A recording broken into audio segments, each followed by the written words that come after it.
ಮೊದಲಿಗೆ ಹೆಡ್ಲೈನ್ಸ್. ಕುಶಾಲನಗರ ತಾಲೂಕಿನ ಬಸವನಹಳ್ಳಿ ಗ್ರಾಮದಲ್ಲಿರುವ ಸೋಮವಾರಪೇಟೆ ತಾಲೂಕಿನ ಗಿರಿಜನರ ದೊಡ್ಡ ಪ್ರಮಾಣದ ವಿವಿಧೇಶ ಸಹಕಾರ ಸಂಘದ ನೂತನ ಅಧ್ಯಕ್ಷರಾಗಿ 2ನೇ ಬಾರಿ ಎಸ್ಆರ್ ಅರುಣ್ ರಾವ್ ಆಯ್ಕೆಯಾಗಿದ್ದಾರೆ. ಕುಶಾಲನಗರ ಪಟ್ಟಣದ ಪ್ರವಾಸಿ ಮಂದಿರದಲ್ಲಿ ಕೊಡಗು ವಿಶ್ವವಿದ್ಯಾಲಯದ ಹಿತರಕ್ಷಣಾ ಬಳಗದ ವತಿಯಿಂದ ವಿವಿಧ ಸಂಘ ಸಂಸ್ಥೆಗಳ ಸಮ್ಮುಖದಲ್ಲಿ ಸಭೆ ನಡೆಸಲಾಯಿತು.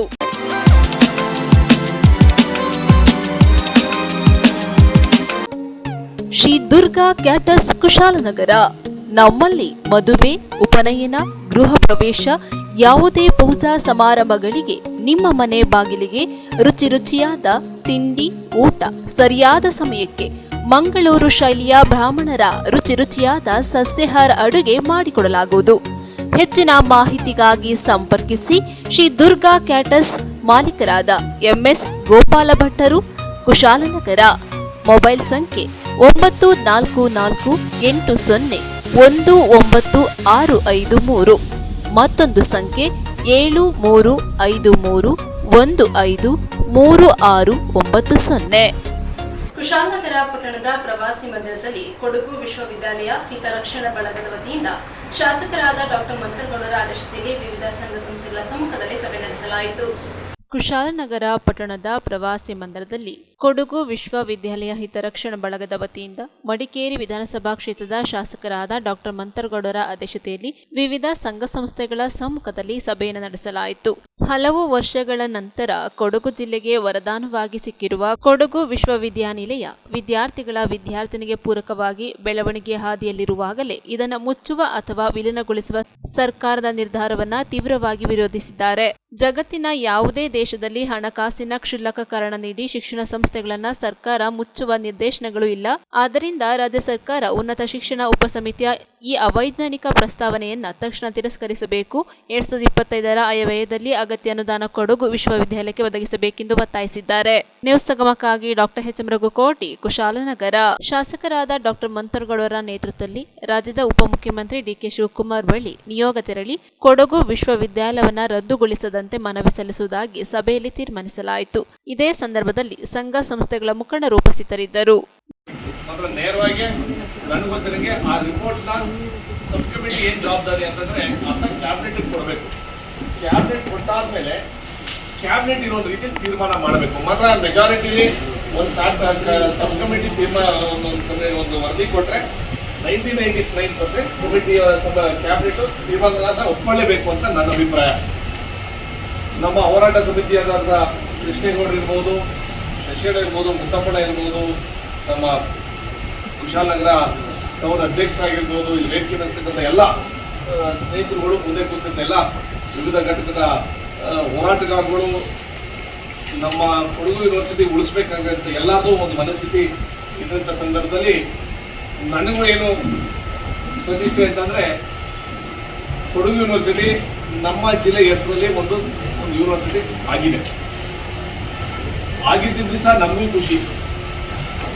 ಅದಾದ್ಮೇಲೆ ಯಾವ ರೀತಿ ನಡೀತಿತ್ತು, ಯಾವ ರೀತಿ ನಡಿಬೇಕು ಅಂತ ಅವತ್ತಿನ ಸಂದರ್ಭದಲ್ಲಿ ರಾಜಕಾರಣಿಗಳು ಯೋಚನೆ ಮಾಡಬೇಕಾಗಿತ್ತು ಅಂತ ನನ್ನ ಅಭಿಪ್ರಾಯ.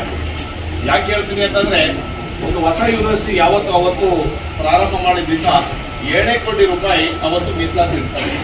ಅದ್ರ ಜೊತೆ ಬಿಲ್ಡಿಂಗ್ ಫಂಡ್ ಬೇರೆ ಇರ್ಬೋದು, ಏರಿಯಾ ಬೇರೆ ಅಂದ್ರೆ ಜಾಗ ಇರ್ಬೋದು, ಅದು ಬೇರೆ ಮಾಡಿಕೊಂಡು ನಡೆಸಕ್ಕೆ 7 ಕೋಟಿ ಕೊಟ್ಟಿದ್ದ ಸಂದರ್ಭದಲ್ಲಿ ಆ ಫೈನಾನ್ಷಿಯಲ್ ವೈಬಿಲಿಟಿ ಅವತ್ತು ಚೆಕ್ ಮಾಡಿರಲಿಲ್ಲ. ಮಾತ್ರ ನೀವು ಹೇಳ್ದಂಗೆ ಚುನಾವಣೆ ಸಂದರ್ಭದಲ್ಲಿ ರಾಜಕೀಯ ಮಾಡೋದು ಸಹಜ. ಚುನಾವಣೆ ಆದ್ಮೇಲೂ ರಾಜಕೀಯ ಮಾಡೋಕ್ಕೆ ಅವಶ್ಯಕತೆ ಇದೆ ಅಂತ ನನ್ನ ವೈಯಕ್ತಿಕ ಅಭಿಪ್ರಾಯ. ಸಾರ್ವಜನಿಕರಿಗೆ ಹೆಂಗೆ ಯಾವ ರೀತಿ ಅನುಕೂಲ ಆಗಬೇಕು, ಜಾತ್ಯತೀತವಾಗಿರ್ಬೋದು, ಪಕ್ಷಾತೀತವಾಗಿ ಹೋಗ್ಬೇಕು, ನನ್ನ ಜವಾಬ್ದಾರಿ. ಈ ವಿಚಾರದಲ್ಲಿ ನನಗೆ ಗೊತ್ತಿರಂಗೆ ನಾವೆಲ್ಲರೂ ಸೇರಿಕೊಂಡು ಒಂದು ಮನಸ್ಥಿತಿ ಏನು ಬಂದಿದೆ ಅಂತಂದ್ರೆ ಕೊಡಗು ಯೂನಿವರ್ಸಿಟಿ ಉಳಿಸ್ಬೇಕು ಅಂತ ನಮ್ದೆಲ್ಲರಿಗೂ ಆಸೆ ಇದೆ. ನಂದು ಅದೇ ಆಸೆ ಇದೆ ಅಂತ ನಿಮಗೆ ಹೇಳಲಿಕ್ಕೆ ನಾನು ಬಯಸ್ತೀನಿ. ಅವರು ಒಂದು ಮನೇಲಿ ಚರ್ಚೆ ಆದಾಗ, ಒಂದು ಮನೆಯಲ್ಲಿ ನಮ್ಮ ಅಪ್ಪ ಅಮ್ಮ ಇರ್ಬೋದು, ಹಿರಿಯವರು ಇರ್ಬೋದು, ಯಾರ್ಯಾರು ಇರ್ಬೋದು, ಅವ್ರು ಹೇಳ್ದಂಗೆಲ್ಲ ನಾವು ಕೇಳೋಕ್ಕೆ ಒಂದು ರೀತಿಲಿ ನನಗೂ ಇರೋದಿಲ್ಲ. ಕೆಲವು ಟೈಮಲ್ಲಿ ನಾವು ಜೋರಾಗಿ ತಿಳಿಸಿ ಮಾತಾಡಬೇಕು, ಕೆಲವು ಟೈಮಲ್ಲಿ ನಮ್ಮ ವಿರುದ್ಧನೂ ಮಾಡ್ಬೋದು, ಕೆಲವು ಟೈಮಲ್ಲಿ ಬೇರೆ ಬೇರೆ ರೀತಿಲಿ ಆಗ್ಬೋದು. ಮಾತ್ರ ನಮ್ಮ ಮನಸ್ಸಿಗೆ ನನ್ನ ಅನಿಸಿಕೆಗಳು ನಾವು ಹೇಳ್ತೀವಿ. ಅದು ಅವ್ರು ಒಪ್ಪೋತಾರೋ ಇರ್ತಾರೋ ಅದನ್ನ ಸೆಕೆಂಡ್ರಿ. ಮಾತ್ರ ನಾವು ನನ್ನ ಜವಾಬ್ದಾರಿ ಏನು ಅಂತಂದ್ರೆ, ನಮ್ಮ ಜಿಲ್ಲೆ ಇರ್ಬೋದು, ನಮ್ಮ ಕ್ಷೇತ್ರದಲ್ಲಿ ಒಂದು ಒಳ್ಳೆ ವ್ಯವಸ್ಥಿತವಾಗಿ ಒಂದು ಸಮಸ್ಯೆ ನಡೆಯಬೇಕಂತ ಸಂದರ್ಭದಲ್ಲಿ ಅದು ಉಳಿಸ್ಬೇಕು ಅಂತ ನಮ್ಮ ಆಸೆ ಅಂತ ನಾವೆಲ್ಲರೂ ನೋಡ್ಬೋದು. ಹೇಳ್ದಂಗೆ ಹೊಸ ತಾಲೂಕು ಬಂದಂಥ ಸಂದರ್ಭದಲ್ಲಿ ಇರ್ಬೋದು, ಚಿಕ್ಕ ಜಿಲ್ಲೆಗಳಾಗಿರ್ಬೋದು, ಅವರು ಕೆಲವು ಸೈಮಲ್ಲಿ ಕಡೆಗಣಿಸಿದ್ದಾರೆ, ಹಲವಾರು ವರ್ಷದಿಂದ ಕಡೆ ಇರ್ತಾರೆ. ನಾನು ಒಂದು ಪ್ರಶ್ನೆ ಕೇಳಬೇಕು ಅಂತಂದ್ರೆ, ನಾವೇ ಒಂದು ಸ್ಟೇಟ್ ಇದ್ದಿದ್ರೆ, ಒಂದು ರಾಜ್ಯ ಇದ್ದಿದ್ರೆ, ಈ ವ್ಯವಸ್ಥಿತವಾಗಿ ನಾವೇ ಮಾಡಿಸ್ಕೊಳಕ್ಕಾಗಿರ್ತಿಲ್ವಾ? ಈ ಕೆಲಸ ಏರ್ಪೋರ್ಟ್ ಆಗಿರ್ಬೋದು, ಯೂನಿವರ್ಸಿಟಿ ಆಗಿರ್ಬೋದು, ನಮ್ಗಿಂತ ಸ್ವಲ್ಪ ದೊಡ್ಡ ಸ್ಟೇಟ್ಗಳು ಮಣಿಪುರ, ಆ ಸೈಡ್, ನಾರ್ತ್ ಈಸ್ಟ್ ಇದೇ ವ್ಯವಸ್ಥೆ ಇದೆ. ಅವೆಲ್ಲ ಇವ್ರು ಮಾಡ್ಕೊಂಡಿಲ್ವಲ್ಲೂ.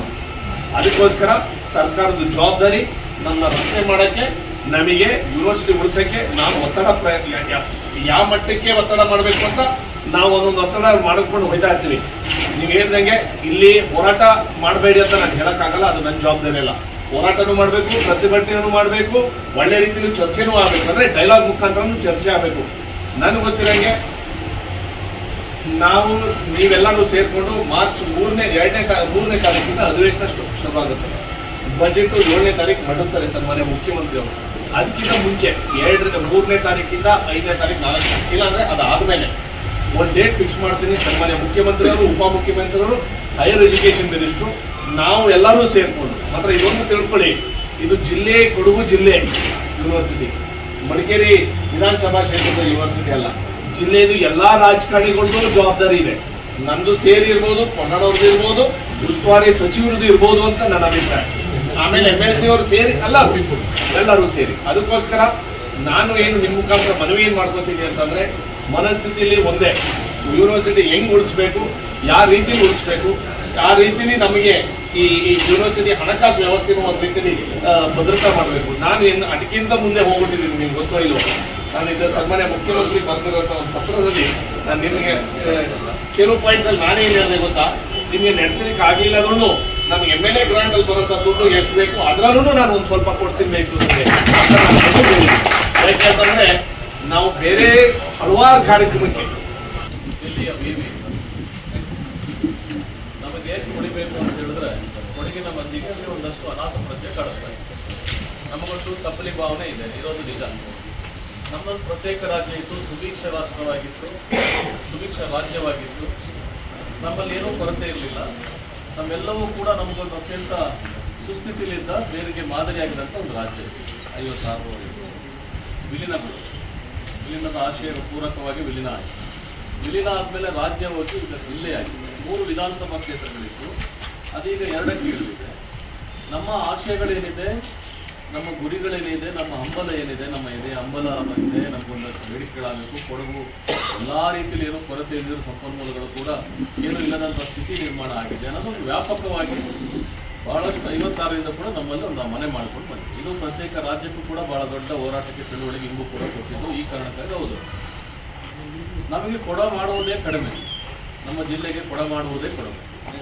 ಈ 224ರಲ್ಲಿ 2 ಜನ ಸದಸ್ಯರು ಅಂದರೆ 1% ಕೂಡ ಪ್ರಾತಿನಿಧ್ಯ ಇಲ್ಲ. 100ಕ್ಕೆ 1 ಅಲ್ಲ, 224ಕ್ಕೆ 2 ಅಂತ ಹೇಳಿದ್ರೆ 1% ಪ್ರಾತಿನಿಧ್ಯ ಅಲ್ಲ. ವಿಧಾನಸಭಾ ಕ್ಷೇತ್ರ, ವಿಧಾನಸಭಾ ನಮ್ಮ ಕಲಾಪದಲ್ಲಿ ರಾಜ್ಯ ವಿಧಾನಸಭೆಗೆ ನಮ್ಮ ಪ್ರಾತಿನಿಧ್ಯ 1% ಕಡಿಮೆ. ಹಾಗಾಗಿ ನಮ್ಮ ಧ್ವನಿಗೆ, ನಮ್ಮ ಭಾವನೆಗಳಿಗೆ ಅಲ್ಲಿ ಇಬ್ಬರು ಗೆದ್ದು ಬರಲಿಲ್ಲ ಅಂದ್ರೆ ಏನಂತ ಅಂತೇಳಿ ಎಲ್ಲ ರಾಜಕೀಯ ಪಕ್ಷಗಳಲ್ಲಿ ಈ ಭಾವನೆ ಇದೆ ಅಂತೇಳಿ ನಮಗೊಂದು ವ್ಯಾಪಕವಾದ ಅಸಮಾಧಾನ ಮಾಡಿಕೊಳ್ತಿರೋದು. ಹೌದು. ಸೊ ಈಗಿರ್ಬೇಕಾದ್ರೆ ಕೇವಲ ರಸ್ತೆಗಳನ್ನ ಕೊಟ್ಟರೆ ಕೊಡಗು ಮಂದಿ ಸಮಾಧಾನದಲ್ಲಿ ಇರ್ತಾರೆ ಅಂತೇಳೋ ಭಾವನೆ ಇದೆ. ಅಷ್ಟೇ ಅಲ್ಲ, ನಮಗೆ ಕೊಡಗು ಜಿಲ್ಲೆ ಅಂತ ಹೇಳಿದ್ರೆ ನಮ್ಮಲ್ಲಿ ನಮ್ಮ ಏನು ಸಂಪನ್ಮೂಲ ನಿಮಗೆ ಕೊಡ್ತೀವೋ, ನಮ್ಮಿಂದ ಪ್ರಯೋಜನ ರಾಜ್ಯ ಏನು ಪಡಿತಾ ಇದೆಯೋ, ಅದು ಕಾವೇರಿ ನೀರಿನ ಮೂಲಕ ಇರ್ಬೋದು, ಕಾಫಿ ಉತ್ಪಾದನೆಗಳ ಮೂಲಕ ಇರ್ಬೋದು, ಇತ್ಯಾದಿ ಇತ್ಯಾದಿ ಏನಿದೆ, ಅದಕ್ಕೆ ಪ್ರತಿಯಾಗಿ ಒಂದಷ್ಟು ನೀವು ವಾಪಸ್ ಕೊಡಿದ್ದೀವಿ. ದೊಡ್ಡ ಪ್ರಮಾಣದಲ್ಲಿ ನೀವು ಸಂಪನ್ಮೂಲಕ್ಕೆ ನಾವು ಕೊಡ್ತಾ ಇದ್ದೀವಿ, ನಿಮ್ಮ ಜೊತೆ ವಿಲೀನಗೊಂಡಿದ್ದೀವಿ, ನಿಮ್ಮವರಾಗಿ. ಸೊ ಈಗಿದ್ದು ಕೂಡ ಕೊಡ ಮಾಡುವುದೇ ಅಪರೂಪಕ್ಕೊಮ್ಮೆ ಏನೋ ಒಂದು ಪ್ರತ್ಯೇಕ ವಿಶ್ವವಿದ್ಯಾಲಯನ ಕೊಟ್ಟಿದ್ದೀವಿ. ಒಂದು ಪ್ರತೀತಿ ಏನಿತ್ತು, ಅದಕ್ಕೊಂದು ಖುಷಿ ಇತ್ತು. ಇಲ್ಲಿ ರಾಜಕಾರಣ ನಾನೇ ಮಾತಾಡ್ಲಿಕ್ಕೆ ಹೋಗೋದು. 10 ವಿಶ್ವವಿದ್ಯಾಲಯಗಳಲ್ಲಿ 3 ವಿಶ್ವವಿದ್ಯಾಲಯಗಳನ್ನು ಕಾಂಗ್ರೆಸ್ ಪಕ್ಷವೇ ಸ್ಥಾಪನೆ ಮಾಡಿದೆ. ನೃಪತುಂಗ ಇರ್ಬೋದು, ಮೈಸೂರು BB ಇರ್ಬೋದು, ಇನ್ನೊಂದು ಗ್ರಾಮಾಂತರ ಇರ್ಬೋದು. ಇನ್ನು 7 BJP ಅವಧಿಯಲ್ಲಿ ಆಗಿದೆ. ಇನ್ನು ಕಾಂಗ್ರೆಸ್ BJP ಆರಂಭ ಮಾಡಿದೆ ಅಂತ ಹೇಳಿ ರದ್ದುಗೊಳಿಸ್ತಾ ಇದೆ. 10ರಲ್ಲಿ 9 ಕೂಡ ರದ್ದುಗೊಳಿಸಿದೆ. 10ರಲ್ಲಿ 3 ಸೇರಿ ಕಾಂಗ್ರೆಸ್ ಸರ್ಕಾರ ಮಾಡಿದ್ದು ಸೇರಿ 9 ರದ್ದುಗೊಳಿಸಿದೆ. ಒಂಬತ್ತನ್ನು ರದ್ದುಗೊಳಿಸಲಿಕ್ಕೆ ತನ್ನದೇ ಆದ ಒಂದು ಕಾರಣ ಕೊಟ್ಟಿದೆ. ಅಲ್ಲಿ ಮೂಲಭೂತ ಸೌಕರ್ಯಗಳಿಲ್ಲ. ನ್ಯೂಸ್ ಸಂಗಮಕ್ಕಾಗಿ ಡಾಕ್ಟರ್ ಎಚ್.ಎಂ. ರಘುಕೋಟಿ, ಕುಶಾಲನಗರ. ಕುಶಾಲನಗರ ತಾಲೂಕಿನ ಬಸವನಹಳ್ಳಿ ಗ್ರಾಮದಲ್ಲಿರುವ ಸೋಮೂರ್ಪೇಟೆ ತಾಲೂಕಿನ ಗಿರಿಜನ ದೊಡ್ಡ ಪ್ರಮಾಣದ ವಿವಿಧ ಸಹಕಾರ ಸಂಘದ ನೂತನ ಅಧ್ಯಕ್ಷರಾಗಿ ಎಸ್ ಅರುಣ್ ರಾವ್ ಆಯ್ಕೆಯಾಗಿದ್ದಾರೆ. ಕುಶಾಲನಗರ ತಾಲೂಕಿನ ಬಸವನಹಳ್ಳಿ ಗ್ರಾಮದಲ್ಲಿರುವ ಸೋಮವಾರಪೇಟೆ ತಾಲೂಕಿನ ಗಿರಿಜನ ದೊಡ್ಡ ಪ್ರಮಾಣದ ವಿವಿಧೋದ್ದೇಶ ಸಹಕಾರ ಸಂಘದ ನೂತನ ಅಧ್ಯಕ್ಷರಾಗಿ ಎಸ್ಆರ್ ಅರುಣ್ ರಾವ್ ಅವರು ಆಯ್ಕೆಯಾಗಿದ್ದಾರೆ. ಉಪಾಧ್ಯಕ್ಷರಾಗಿ ಕಾವೇರಿ ಅವರು ಆಯ್ಕೆಯಾಗಿದ್ದಾರೆ. 10 ಮಂದಿ ನಿರ್ದೇಶಕರ ಸ್ಥಾನಕ್ಕೆ ಫೆಬ್ರವರಿ 13ರಂದು ನಡೆದ ಚುನಾವಣೆಯಲ್ಲಿ ಅರುಣ್ ರಾವ್ ತಂಡ ಜಯಭೇರಿ ಬಾರಿಸಿತು. ಈ ಹಿನ್ನೆಲೆಯಲ್ಲಿ ಆಡಳಿತ ಮಂಡಳಿ ಅಧ್ಯಕ್ಷರಾಗಿ ಎಸ್ಆರ್ ಅರುಣ್ ರಾವ್, ಉಪಾಧ್ಯಕ್ಷರಾಗಿ ಕಾವೇರಿ ಅವಿರೋಧವಾಗಿ ಆಯ್ಕೆಯಾದರು. ನೂತನ ಅಧ್ಯಕ್ಷ ಉಪಾಧ್ಯಕ್ಷರಿಗೆ ಲ್ಯಾಬ್ಸ್ ಮಹಾಮಂಡಳ ಅಧ್ಯಕ್ಷರಾದ ಕಾವೇರ ಅಭಿನಂದನೆ ಸಲ್ಲಿಸಿದರು. ಇದೇ ಸಂದರ್ಭ ಮಾತನಾಡಿದ ಅಧ್ಯಕ್ಷರಾದ ಎಸ್ಆರ್ ಅರುಣ್ ರಾವ್, ಚುನಾವಣೆ ಸಂದರ್ಭ ಎದುರಾಳಿ ತಂಡದವರು ತಮ್ಮ ಮೇಲೆ ಅಪಪ್ರಚಾರ ನಡೆಸಿದ್ದರು. ನೈಜಗಿರಿ ಜನರಿಗೆ ಮತ ನೀಡುವಂತೆ ಕೋರಿದ್ದರು. ಅದರಂತೆ ಮತದಾರರು ಅವರನ್ನೇ ದೂರವಿಟ್ಟು ನೈಜಗಿರಿ ಜನರನ್ನ ಬೆಂಬಲಿಸಿದ್ದಾರೆ ಎಂದು ತಿಳಿಸಿದರು. ಇದೇ ಸಂದರ್ಭ ಸಂಘದ ನಿರ್ದೇಶಕರಾದ ಬಿಎಸ್ ಚಂದ್ರ, ಬಿಸಿ ಕಮಲ, ರಾಜು, ಕಾಳಯ್ಯ, ಉದಯ್ ಕುಮಾರ್, ಶ್ಯಾಮ್, ಗಂಗಾಧರ್, ದೇವಿರಮ್ಮ, ಚುನಾವಣಾಧಿಕಾರಿ ಹಿತೇಂದ್ರ ಹಾಗೂ ಕಾರ್ಯನಿರ್ವಹಣಾಧಿಕಾರಿ ಹನಿಕುಮಾರ್ ಸೇರಿದಂತೆ ಬೆಂಬಲಿಗರಾದ ಸುನಿಲ್ ರಾವ್, ರಾಜು, ಪುಟ್ಟ ಮತ್ತಿತರರು ಇದ್ದರು. ನೂತನ ಆಡಳಿತ ಮಂಡಳಿಗೆ ಶಾಸಕರಾದ ಡಾಕ್ಟರ್ ಮಂತರ್ಗೌಡ ಶುಭ ಕೋರಿದ್ದರು. ಯಾರಿಗೂ ತಾರತಮ್ಯ ಮಾಡದೆ ಸಂಘ ಹಾಗೂ ಸದಸ್ಯರ ಅಭಿವೃದ್ಧಿಗೆ ಶ್ರಮಿಸುವಂತೆ ಕರೆ ನೀಡಿದರು. ಇದೇ ಸಂದರ್ಭ ನೂತನ ಆಡಳಿತ ಮಂಡಳಿಯಿಂದ ಶಾಸಕರಾದ ಡಾಕ್ಟರ್ ಮಂತರ್ಗೌಡ ಹಾಗೂ ತಾಲೂಕು ಗ್ಯಾರಂಟಿ ಯೋಜನೆಗಳ ಅನುಷ್ಠಾನ ಸಮಿತಿ ಅಧ್ಯಕ್ಷರಾದ ವಿಪಿ ಶಶಿಧರ್ ಅವರನ್ನು ಸನ್ಮಾನಿಸಿ ಗೌರವಿಸಲಾಯಿತು. 24/2/2025 ಈ ದಿನ ಅಧ್ಯಕ್ಷರ ಉಪಾಧ್ಯಕ್ಷ ಚುನಾವಣೆಯಲ್ಲಿ ನನ್ನನ್ನು ಅವಿರೋಧವಾಗಿ ಸರ್ವ ಸದಸ್ಯರು ಆಯ್ಕೆ ಮಾಡಿದ್ದಾರೆ. ಅವರಿಗೆ ಮೊದಲಾಗಿ ಅಭಿನಂದನೆ ಸಲ್ಲಿಸ್ತೀನಿ. ಹಾಗಾಗಿ ನನ್ನ ತಂಡ 10ಕ್ಕೆ 10 ಜಯಗಳಿಸುವ ಮುಖಾಂತರ ಈ ಹಿಂದೆ ಏನು ನನ್ನ ಬಗ್ಗೆ ಪೇಪರ್ ಸ್ಟೇಟ್ಮೆಂಟ್ ಬರೆದು ಅವರಿಗೆ ಸರಿಯಾದ ಉತ್ತರವನ್ನು ಮತದಾರರು ನನ್ನ 10ಕ್ಕೆ 10 ಆಯ್ಕೆ ಮಾಡುವಂತ ಕೊಟ್ಟಿದ್ದಾರೆ. ಮುಂದಿನ ದಿನಗಳಲ್ಲಿ ಸಂಘದ ಅಭಿವೃದ್ಧಿಗೆ ಸರ್ವ ಸದಸ್ಯರು ಒಳಗೂಡಿ, ಅಧ್ಯಕ್ಷರು, ಉಪಾಧ್ಯಕ್ಷರು ಮತ್ತು ಇತರರೆಲ್ಲ ಸಹಕಾರ ಸಂಘದ ಸದಸ್ಯರು ಒಳಗೂಡಿ ಅದನ್ನು ಅಭಿವೃದ್ಧಿ ಪದವತ್ತ ಕೊಂಡೊಯ್ತೀನಿ ಅಂತ ಈ ಸಂದರ್ಭ ತಮ್ಮ ಎಲ್ಲ ಮತದಾರರಿಗೆ ನಾನು ವಿಶ್ವಾಸವನ್ನು ಕೊಡ್ತೇನೆ. ರೈತರಿಗೆ ಅಲ್ಲಿ ಏನು ಗಿರಿಜನರ ಹಾಡಿಗೆ ಏನು ಮೂಲಭೂತ ಸವಲತ್ತುಗಳು ಅದು ದೊರಕ್ತಾ ಇಲ್ಲ ಅನ್ನೋಂಥ ಮಾತುಗಳಿದೆ. ಅದು ಈ ಸಂಘದ ಮೂಲ ಉದ್ದೇಶ ಕಿರು ಅರಣ್ಯ ಉತ್ಪಾದನೆ. ಈ ಏನು ಅರಣ್ಯವಾಸಿಗಳು ಅರಣ್ಯದಂತೆ ಇರ್ತಾರೆ, ಅರಣ್ಯದಲ್ಲಿ ಸಿಗೋ ಕಿರು ಉತ್ಪನ್ನಗಳಾದ ಜೇನು, ಮೇಣ, ಪಾಚಿ, ಸೀಗೆ ಈ ಥರ ಪದಾರ್ಥಗಳನ್ನು ಅವರು ಕಾಡಿನಿಂದ ಸಂಗ್ರಹಿಸಿ ನಮ್ಮ ಗಿರಿಜನ ಸಹಕಾರಕ್ಕೆ ತಂದು ಕೊಡುವ ಮುಖಾಂತರ ಅವರ ಆರ್ಥಿಕ ಅಭಿವೃದ್ಧಿಗೆ ಇದರಿಂದ ಸಹಕಾರ ಆಯ್ತದೆ. ಹೆಚ್ಚಿನ ಬೆಲೆ ಕೊಟ್ಟು ಅವರಿಗೆ ಹೆಚ್ಚಿನ ಬೆಲೆ ನಿಗದಿ ಮಾಡಿ ಅವರ ಜೀವನ ಮಟ್ಟ ಏರಿಸಲಿಕ್ಕೆ ನಮ್ಮ ಸಹಕಾರ ಸಂಘ ಯಾವಾಗಲೂ ಮುಂದಿರ್ತದೆ ಅಂತ ಹೇಳ್ತಾ, ಮುಂದಿನ ದಿನಗಳಲ್ಲಿ ಅವ್ರನ್ನ ಅಭಿವೃದ್ಧಿ ಪದದತ್ತ ಮಾನ್ಯ ಶಾಸಕರಾದ ಡಾಕ್ಟರ್ ಮಂತರ್ಗೌಡ ಮತ್ತು ಗ್ಯಾರಂಟಿ ಅನುಷ್ಠಾನ ಸಮಿತಿ ಅಧ್ಯಕ್ಷರಾದ ನಮ್ಮ ವಿಪಿ ಸತೀಶ್ ಅವರ ನೇತೃತ್ವದಲ್ಲಿ ಆ ಸಂಘಕ್ಕೆ ಹೆಚ್ಚಿನ ಅನುದಾನ ತಂದು ಮುಂದಿನ ದಿನಗಳಲ್ಲಿ ಅಭಿವೃದ್ಧಿ ಹೊಂದಿಸ್ತೀನಿ ಅಂತ ಹೇಳ್ತಾ ನನ್ನ ಮಾತನ್ನು ಮುಗಿಸ್ತೀನಿ. ಎಲ್ಲರನ್ನೂ ವಿಶ್ವಾಸಕ್ಕೆ ತಗೊಂಡು ಕೆಲಸ ಮಾಡೋದು ನಿಮ್ಮ ಜವಾಬ್ದಾರಿ. ಯಾಕಂದರೆ ಅಧ್ಯಕ್ಷ ಆಗೋದು ಸುಲಭ, ಅಧ್ಯಕ್ಷ ಆದ್ಮೇಲೆ ಎಲ್ಲರನ್ನೂ ವಿಶ್ವಾಸಕ್ಕೆ ತಗೊಳ್ಳೋದು ನೀವು ಜವಾಬ್ದಾರಿ ತಗೊಂಡು. ಕೆಲವು ಜನ ನಿಮ್ಮ ವಿರುದ್ಧನೂ ನಿಂತಿದ್ರು, ಅವ್ರನ್ನೂ ವಿಶ್ವಾಸಕ್ಕೆ ತಗೊಂಡು. ಅದಕ್ಕೆ ಎಲ್ಲರೂ ಜೊತೆ ಸೇರಿಸ್ಕೊಂಡು ಸಾರ್ವಜನಿಕರಿಗೆ ಅನುಕೂಲ ಆಗಬೇಕು. ಪ್ರತಿಷ್ಠೆಗಳೆಲ್ಲ ಬಿಟ್ಟು ಅಧಿಕಾರ ಸಿಕ್ಕ ಗಂಟ ರಾಜಕೀಯ ಮಾಡಿ, ಅದಾದ್ಮೇಲೆ ಎಲ್ಲರೂ ವಿಶ್ವಾಸ ಇಟ್ಕೊಂಡು ಕೆಲಸ ಮಾಡಿ. ನನ್ನ ಕಡೆಯಿಂದ ಏನ್ ಸಹಾಯ ಬೇಕು ನಿಮ್ಮ ಸಮಸ್ಯೆಗೆ ನಾವು ಇರ್ತೀವಿ. ಖಂಡಿತವಾಗ್ಲೂ ಓಕೆ. ಅಲ್ಲ, ನೀವು ಮಾಡ್ಕೊಂಡಿದ್ದು ನಮ್ಮ 10 ಜನರು ಒಂದೇ ಪಕ್ಷದ ಅಭ್ಯರ್ಥಿನ ಆಯ್ಕೆ ಮಾಡ್ಕೊಳಕಾಗಿತ್ತು. ಸಚಿವಣ್ಣ ನೀವು ಸೇರಿ ನನ್ನನ್ನು ಆಯ್ಕೆ ಮಾಡಿದ್ರೆ ಆ ವಿಶ್ವಾಸ ಕಾಂಟ್ರವರ್ಸಿ ಇದ್ದಾಗ ಮಾಡ್ಕೊಂಡೋಯ್ತು. ನ್ಯೂಸ್ ಸಂಗಮಕ್ಕಾಗಿ ಡಾಕ್ಟರ್ ಎಚ್.ಎಂ. ರಘುಕೋಟಿ, ಕುಶಾಲನಗರ. ಬೆಂಗಳೂರಿನ ಕ್ಯಾಪಿಟಲ್ ಹೋಟೆಲ್ನಲ್ಲಿ ನಡೆದ ಸುಚೇತನ ಪ್ರಗತಿ ಹೆಜ್ಜೆ ಕಾರ್ಯಕ್ರಮವನ್ನು ಸಮಗ್ರ ಶಿಕ್ಷಣ ಕರ್ನಾಟಕದ ರಾಜ್ಯ ಯೋಜನಾ ನಿರ್ದೇಶಕರಾದ ಶ್ರೀ ಕೂರ್ಮರಾವ್ ಅವರು ಉದ್ಘಾಟಿಸಿದರು. ಕರ್ನಾಟಕ ಸರ್ಕಾರ, ಸಮಗ್ರ ಶಿಕ್ಷಣ ಕರ್ನಾಟಕ, ಡಿಎಸ್ಇಆರ್ಟಿ ಹಾಗೂ ಮಂತ್ರ ಫಾರ್ ಚೇಂಜ್ ಸಹಯೋಗದೊಂದಿಗೆ ಬೆಂಗಳೂರಿನ ಕ್ಯಾಪಿಟಲ್ ಹೋಟೆಲ್ನಲ್ಲಿ ಸಚೇತನ ಪ್ರಗತಿ ಹೆಜ್ಜೆ ಕಾರ್ಯಕ್ರಮ ನಡೆಯಿತು. ಸಮಗ್ರ ಶಿಕ್ಷಣ ಕರ್ನಾಟಕದ ರಾಜ್ಯ ಯೋಜನಾ ನಿರ್ದೇಶಕರಾದ ಶ್ರೀ ಕೂರ್ಮರಾವ್ ಅವರು ಉದ್ಘಾಟಿಸಿದರು. ಕಾರ್ಯಕ್ರಮದಲ್ಲಿ ರಾಜ್ಯದ 35 ಶೈಕ್ಷಣಿಕ ಜಿಲ್ಲೆಗಳಿಂದ ಪ್ರಸ್ತುತಿಗಳು ನಡೆದವು. ಕೊಡಗು ಜಿಲ್ಲೆಯಿಂದ ಡಯಟ್ ಹಿರಿಯ ಉಪನ್ಯಾಸಕರಾದ ಎನ್.ವಿ. ಸ್ವಾಮಿ, ಕೂಡಿಗೆ ಸಿಆರ್ಪಿ ಶಾಂತಕುಮಾರ್ ಹಾಗೂ ವಿಜಯನಗರ ಶಾಲಾ ಶಿಕ್ಷಕರಾದ ಬಸವರಾಜಪ್ಪರವರು ಭಾಗವಹಿಸಿದ್ದರು. ನ್ಯೂಸ್ ಸಂಗಮಕ್ಕಾಗಿ ಓಂ ಶಿಹಾನಿ, ಕುಶಾಲನಗರ.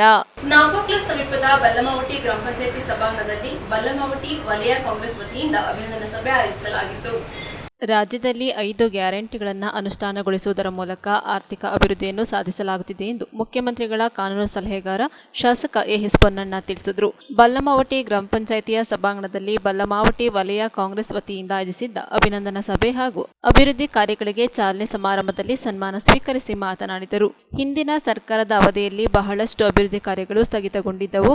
ಕಾಂಗ್ರೆಸ್ ಸರ್ಕಾರ ಅಧಿಕಾರಕ್ಕೆ ಬಂದ ಬಳಿಕ ಗ್ರಾಮೀಣ ಭಾಗದಲ್ಲಿ ಸಾಕಷ್ಟು ಅಭಿವೃದ್ಧಿ ಕಾರ್ಯಗಳನ್ನು ಕೈಗೆತ್ತಿಕೊಂಡಿದೆ. ಕ್ಷೇತ್ರದಲ್ಲಿ ಕೈಗೊಂಡ ಅಭಿವೃದ್ಧಿ ಕಾರ್ಯಗಳನ್ನು ಜನಸಾಮಾನ್ಯರಿಗೆ ತಲುಪಿಸುವ ಕೆಲಸವನ್ನ ಕಾರ್ಯಕರ್ತರು ಮಾಡಬೇಕಿದೆ ಎಂದರು. ಜಿಲ್ಲಾ ಕಾಂಗ್ರೆಸ್ ಅಧ್ಯಕ್ಷರಾದ ತೀತೀರ ಧರ್ಮಜ ಉತ್ತಪ್ಪ ಮಾತನಾಡಿ, ಕುಡಿಯುವ ನೀರು, ಗ್ರಾಮೀಣ ರಸ್ತೆಗಳು, ಅಭಿವೃದ್ಧಿ ಕಾಮಗಾರಿಗಳು ಸೇರಿದಂತೆ ಮೂಲಭೂತ ಸೌಕರ್ಯಗಳನ್ನು ಸರ್ಕಾರದ ವತಿಯಿಂದ ಕೈಗೊಳ್ಳಲಾಗುತ್ತಿದೆ. ಮತ್ತಷ್ಟು ಅಭಿವೃದ್ಧಿ ಕಾರ್ಯಗಳನ್ನು ಕೈಗೊಳ್ಳಲು ಯೋಜನೆ ರೂಪಿಸಲಾಗಿದೆ ಎಂದರು. ಶಾಸಕರನ್ನ ಸನ್ಮಾನಿಸಿ ನೆನಪಿನ ಕಾಣಿಕೆ ನೀಡಿ ಸನ್ಮಾನಿಸಿ ಗೌರವಿಸಲಾಯಿತು. ಬಲ್ಲಮಾವಟಿ ವಲಯ ಕಾಂಗ್ರೆಸ್ ಅಧ್ಯಕ್ಷರಾದ ತಾಪಂಡ ಅಪ್ಪಣ್ಣ ಅವರ ಅಧ್ಯಕ್ಷತೆಯಲ್ಲಿ ಜರುಗಿದ ಕಾರ್ಯಕ್ರಮದಲ್ಲಿ ನಾಪೋಕ್ಲು ಬ್ಲಾಕ್ ಕಾಂಗ್ರೆಸ್ ಅಧ್ಯಕ್ಷರಾದ ಕೆಎ ಇಸ್ಮಾಯಿಲ್, ಮಡಿಕೇರಿ ತಾಲೂಕು ಅಕ್ರಮ ಸಕ್ರಮ ಸಮಿತಿ ಅಧ್ಯಕ್ಷರಾದ ನೆರವಂಡ ಉಮೇಶ್, ನೆಲಜಿ ಕಾಂಗ್ರೆಸ್ ಬೂತ್ ಅಧ್ಯಕ್ಷರಾದ ಕೈಬುಳ್ಳಿರ ಸಾಬು ಗಣಪತಿ, ನಾಪೋಕ್ಲು ಸಮುದಾಯ ಆರೋಗ್ಯ ಕೇಂದ್ರದ ರಕ್ಷಾ ಸಮಿತಿ ನಿರ್ದೇಶಕರಾದ ಅಪ್ಪಚೆಟ್ಟೋಳಣ್ಣ ಮಿಥುನ್ಮಾಚಯ್ಯ, ಬಲ್ಲಮಾವಟಿ ಬೂತ್ ಅಧ್ಯಕ್ಷರಾದ ಚೆಂಗಟ್ಟಿರ ಕುಶಾಲಪ್ಪ, ಪೇರೂರು ಬೂತ್ ಅಧ್ಯಕ್ಷರಾದ ಪಾಲೆಯಂಡ ಅಯ್ಯಪ್ಪ, ಹಿರಿಯ ಕಾಂಗ್ರೆಸ್ಸಿಗರಾದ ಮೂವೇರ ಹ್ಯಾರಿ ಸುಬ್ರಹ್ಮಣಿ, ಮನವಟ್ಟಿರ ಪಾಪು ಚಂಗಪ್ಪ, ಕಾಂಗ್ರೆಸ್ ಪದಾಧಿಕಾರಿಗಳು, ಪಂಚಾಯಿತಿ ಸದಸ್ಯರು, ಕಾಂಗ್ರೆಸ್ ಸಮಿತಿ ಕಾರ್ಯಕರ್ತರು ಹಾಗೂ ಗ್ರಾಮಸ್ಥರು ಉಪಸ್ಥಿತರಿದ್ದರು. ಆನಂತರ ಬಲ್ಲಮಾವಟಿ, ಪೇರೂರು, ದೊಡ್ಡ ಪುಲಿಕೋಟು, ನೆಲಜಿ ಗ್ರಾಮಗಳಿಗೆ ಭೇಟಿ ನೀಡಿ ವಿವಿಧ ಅಭಿವೃದ್ಧಿ ಕಾರ್ಯಗಳಿಗೆ ಗುದ್ದಲಿ ಪೂಜೆ ನೆರವೇರಿಸಿದರು. 8 ತಿಂಗಳಾಗಿದೆ ಚುನಾವಣೆ. ತಮ್ಮೆಲ್ಲರ ಆಶೀರ್ವಾದದಿಂದ ಈ ಭಾಗವನ್ನು ಪ್ರತಿನಿಧಿಸುವಂಥ ಒಂದು ಸೌಭಾಗ್ಯ ನನಗೆ ದೊರಕಿದೆ. ನಾನು ಚುನಾವಣೆಯ ನಂತರ ಒಂದು ದಿವಸ ಕೂಡ ಒಂದು ಆರಾಮಿದ್ದೆ, 24 ಗಂಟೆ ಶ್ರಮಿಸಿದ್ದೇನೆ ಅಂತ ಹೇಳಲಿಕ್ಕೆ ಬಯಸ್ತೇನೆ. ಇದು ತಾವು ಆಶೀರ್ವದಿಸಿದ್ದೀರಿ. ನೀವು ಆಶೀರ್ವಾದ ಮಾಡಿರುವಂಥದ್ದು ಹಲವಾರು ತಮ್ಮಲ್ಲಿ ಇವತ್ತವರೆಗೂ ಆಗದೇ ಇರುವಂಥ ಕೆಲಸಗಳು ಮುಗಿತದೆ ಅಂತ ಹೇಳುವಂಥ ನಿರೀಕ್ಷೆಯಿಂದ ಮತ್ತು ಹಲವಾರು ತಮ್ಮಲ್ಲಿರುವಂಥ ಬಯಕೆಗಳಿಂದ ನನಗೆ ಆಶೀರ್ವದಿಸಿದೆ. ಅದನ್ನು ಪೂರೈಸಬೇಕಂದ್ರೆ ಈ ವ್ಯವಸ್ಥೆಯಲ್ಲಿ ಭಾಳ ಹೆಚ್ಚು ಶ್ರಮ ಬೇಕು.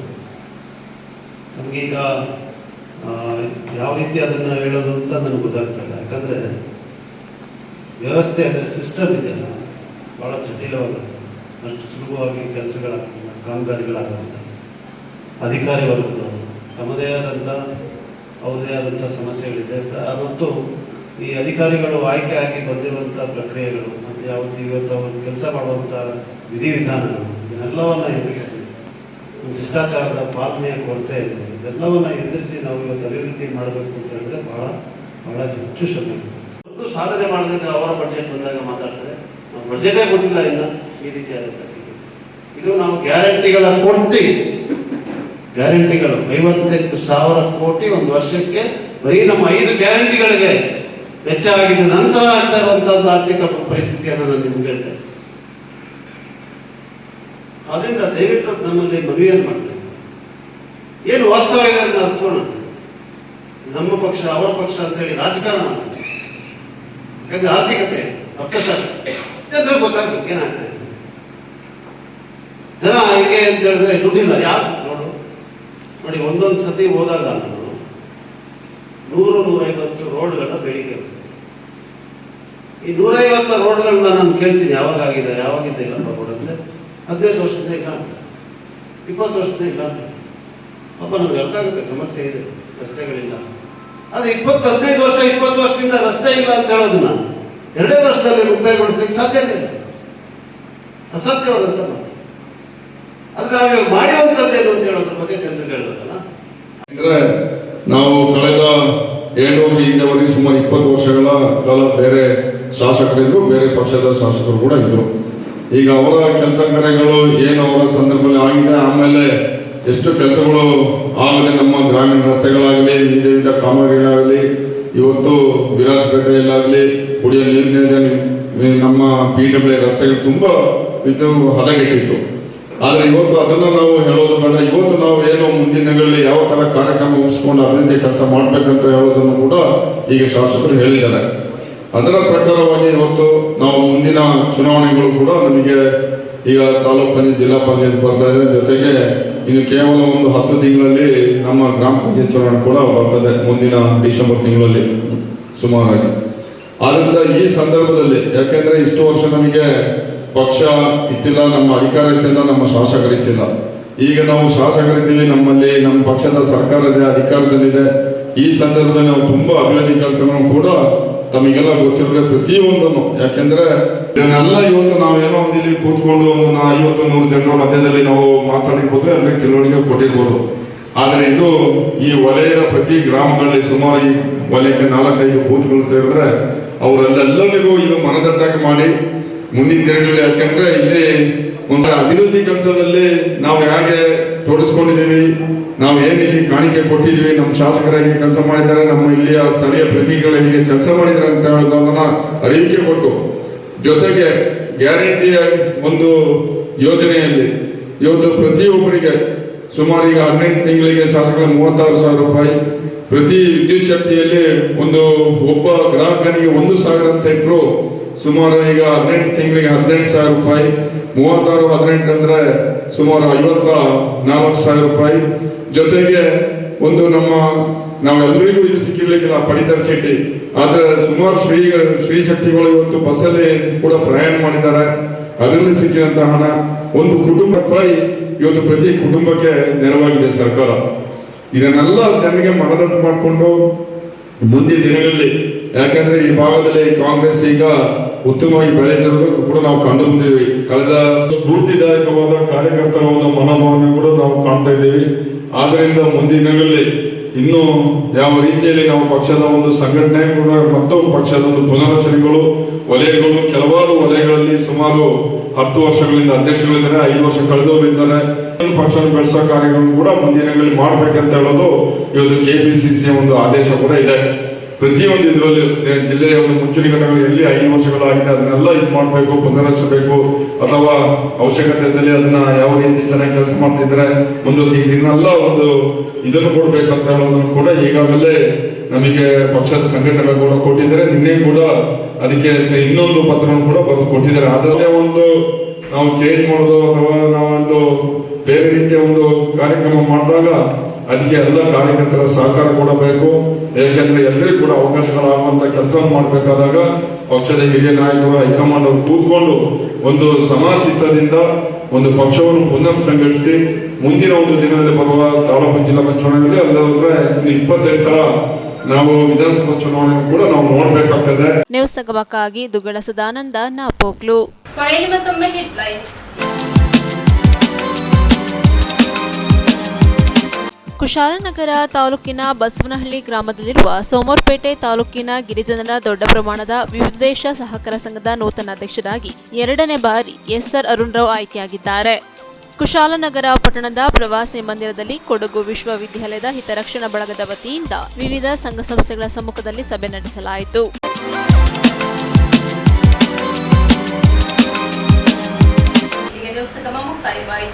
ಸುದ್ದಿ ಮಾಹಿತಿ ಮನೋರಂಜನೆಗಾಗಿ ನೋಡ್ತಾ ಇರಿ ಸಂಗಮ ಟಿವಿ. ವದನೆಗಳೊಂದಿಗೆ ಸುಪ್ರೀತಾ ಎಲ್ಎನ್.